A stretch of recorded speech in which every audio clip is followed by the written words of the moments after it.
Assalamu alaikum. I'm Dr. Shagufta Ali Sheikh. I'm a practicing homeopath. First I worked in Sharjah, now I'm in Pakistan in Lahore. आज हम कुछ mental diseases को discuss करेंगे। Mental symptoms को हमने last lecture में बहुत अच्छे से डिस्कस किया और बहुत अच्छा फीडबैक भी मिला। बहुत ज़्यादा लोगों ने उसको पसंद किया। लेकिन ये टिपिकल मेंटल डिजीज़ के बारे में है। मेंटल डिजीज़ भी ऐसी जो एकदम से आती हैं और इंसान परेशान हो जाता है कि उसको क्या किया जाए। अगर बर वक्त होम्योपैथिक मेडिसिन का इस्तेमाल किया जाए तो ऐसे ऐसे होम्योपैथिक मेडिसिन रिज़ल्ट देती है कि इंसान हैरान हो जाता है। होम्योपैथिक मेडिसिन दिमाग के लिए और दिल के लिए बहुत मुफीद हैं, लेकिन ज़रूरत इस बात की एक तो आपने उनको उस वक्त इस्तेमाल करना है जब इनकी ज़रूरत हो। बाज़ औक़ात पेशेंट आते आते इतना टाइम लगा देते हैं कि वो टाइम ही निकल जाता है। या अगर ख़ुद होम्योपैथिक डॉक्टर हैं या कोई अजीज़ आपका है जिसके साथ ये प्रॉब्लम हुई है तो दिमाग माउफ हो जाता है और इंसान कुछ समझ नहीं पाता और टाइम गुजर जाता है। इसलिए ज़रूरत इस बात की है कि एक होम्योपैथिक मेडिसिन का सही इस्तेमाल किया जाए, सिलेक्शन ऑफ होम्योपैथिक मेडिसिन, और दूसरी उसकी टाइमिंग्स का ख्याल रखें। बर वक्त मेडिसिन देना और अच्छी मेडिसिन देना यानी सिलेक्टेड जो कि अकॉर्डिंग टू द सिम्टम्स हों बहुत हेल्पफुल होती है ट्रीटमेंट में। और बाज़ औक़ात ऐसे ऐसे रिज़ल्ट देती है कि इंसान इसको मुआवजा ही समझता है। अब अगर किसी को एकदम सर पे चोट लग जाती है और जब सर पे चोट लगती है तो ज़ाहिर है सब लोग बहुत घबरा जाते हैं कि चोट लग गई है, और स्पेशली अगर सर पे चोट लगती है तो उस सूरत में आप घबराएं नहीं और आर्निका को इस्तेमाल करें।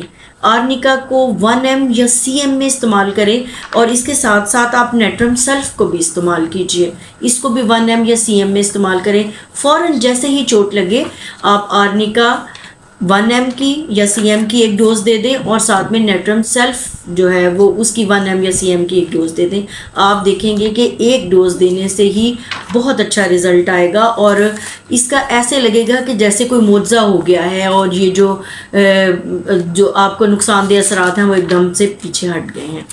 इसके अलावा कुछ मेंटल सिम्टम में या मेंटल डिजीज़ में ऐसा भी होता है कि बाज़ औक़ात दिमाग में जो शरियानें होती हैं उसमें क्लॉट्स बन जाते हैं और लैब इन्वेस्टिगेशन के बाद बताया जाता है कि दिमाग की शरियानों में कोई लोथड़ा बन गया है, कोई क्लॉट बन गया है। आमतौर पर इसको बहुत जो है वो सीवियर डिजीज़ समझा जाता है और ये होती भी है और बहुत जल्दी पेशेंट घबरा जाते हैं और डॉक्टर्स भी, और हम ये समझा जाता है कि नहीं जी अब इसका तो कोई इलाज नहीं है या बहुत लंबे लंबे प्रोसीजर्स बताए जाते हैं।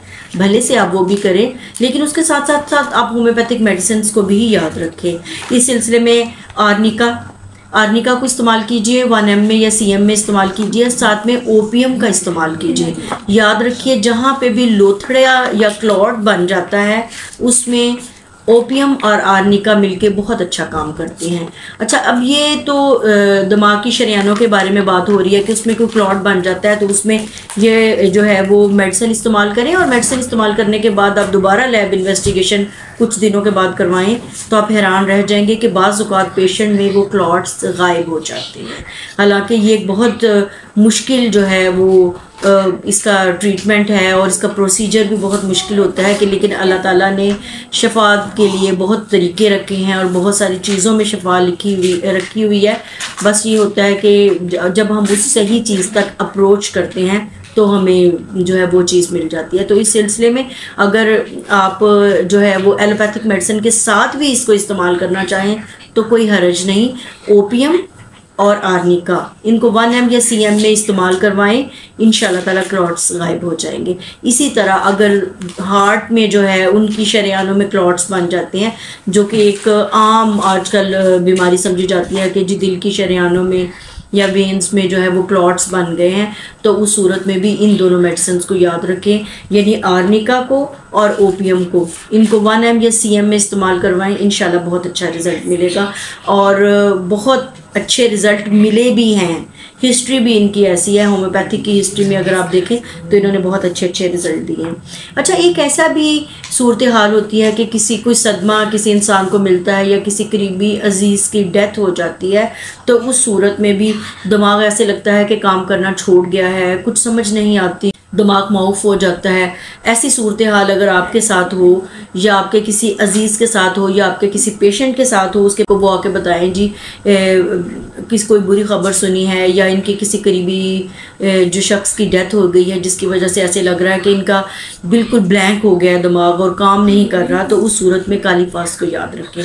काली फास्ट वैसे भी दिमाग पे की बीमारियों के लिए बहुत अच्छे रिज़ल्ट देती है। काली फास्ट को 200 में इस्तेमाल करें और इसकी डेली 1 डोज दें, 1 हफ्ता दे के देखें और उसके बाद देखें कि आपको बहुत अच्छे इसके रिज़ल्ट मिलेंगे। अच्छा, यादाश्त की कमज़ोरी की भी शिकायत आजकल बहुत आती है।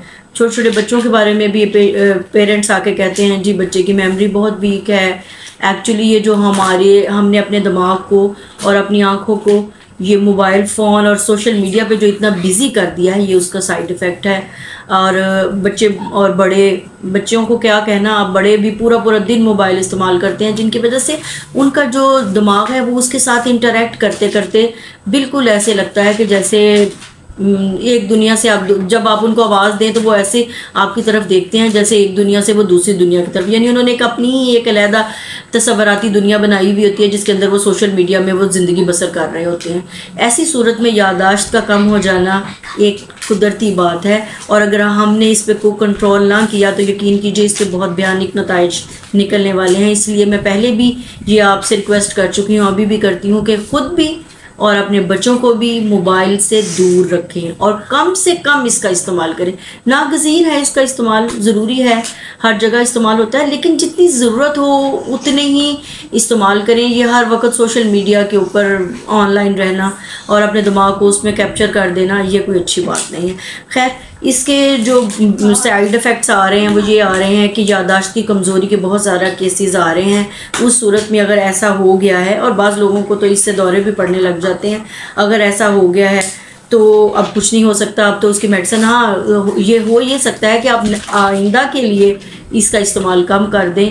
आप अगर अपने बच्चों से प्यार करते हैं तो उनको मोबाइल फ़ोन से दूर कर दें, वरना ये मोहब्बत नहीं है जो हम अपने बच्चों को टैबलेट और आईपैड और जो है मोबाइल लेके दे देते हैं और खुश होते हैं कि वो खुश है।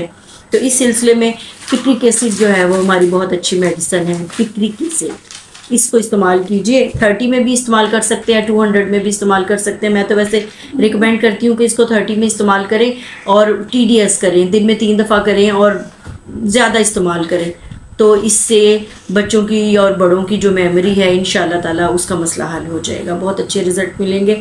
लेकिन साथ में ये भी याद रखें कि excess of everything is bad. Please अपने बच्चों को इन चीज़ों से और ख़ुद भी आप इन चीज़ों से दूर रहें, क्योंकि बड़े भी बहुत ज़्यादा इस्तेमाल करते हैं। और पिक्रिक एसिड को याद रखें, 30 और 200 में आप इसको इस्तेमाल कर सकते हैं। इंशाल्लाह आपको बहुत अच्छे रिज़ल्ट मिलेंगे।